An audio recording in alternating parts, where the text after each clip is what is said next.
Sa Pilipinas, tila kakambal na ng pagbaha sa kalsada ang usad pagong na daloy ng trapiko. Ano nga bang dapat gawin ng mga motorista sakaling maipit sa baha at traffic? Alamin sa balitang hatid ni Mav Gonzalez. Nitong Lunes sa kasagsagan ng pag-ulan, nagmistulang parking lot ang kahabaan ng EDSA. Pila-pila ang mga sasakyan at oras ang hihintayin bago makarating sa pupuntahan. Ang ilang bumabagtas ng Espanya Boulevard sa Maynila, binaha maging ang loob ng sasakyan. Kapag ganitong naipit sa traffic, ano nga ba ang dapat tandaan ng mga motorista? Ngayon, tag-ulan, dapat una-una nilang gawin, dapat lagi silang updated sa weather forecast. Kasi di natin alam kung saan bumabaha, dapat updated lagi sila.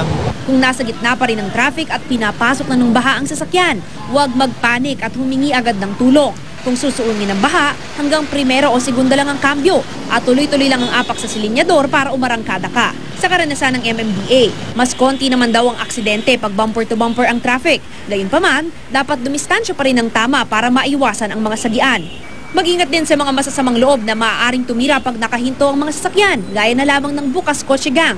Mas prone sila doon kasi nakahinto yung sasakyan talagang sasamantalayin ng mga pagsamantalayan, dapat lagi nilang ilalak yung mga pintuan nila. Tapos pag may kumakatok, kung hindi nila kilala, wag nilang bubuksan. Dapat maging alerto sila. Ang mga motorista, kanya-kanyang paraan naman para labanan ng pagkabagot pag di gumagalaw ang traffic. Kapag ka po ganito, pauwi na kayo kapag ka-traffic, anong ginagawa nyo para huwag kayo mabore sa sakyan? Sound trip. Tulog. Natutulog sa jeep. Yeah. Kasi pagod na sa trabaho. Tapos pag minsan baha pa yun. Kapag ka kunwari nakasakay ka dito sa sakyan, anong ginagawa mo? Nagsa-sounds ka ba? Cellphone? Ganyan? Ay, hindi ako nagsiselfone po. Sounds lang. Ganito, hindi kayo gumagalaw para huwag kayo mabore. Okay lang, kumakain na lang ng candy para hindi antokin. Bilang pasahero, ano pong ginagawa nyo? Stuck sa traffic. Siguro magka-candy crush. Nag-uusap lang kami. Kawentuhan. Nagte-text. Sinong ka-text nyo? Ito na kasama nyo na. Wala, family.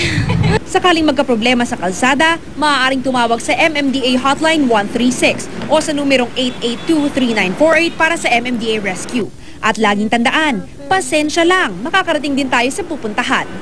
Mav Gonzalez, GMA News.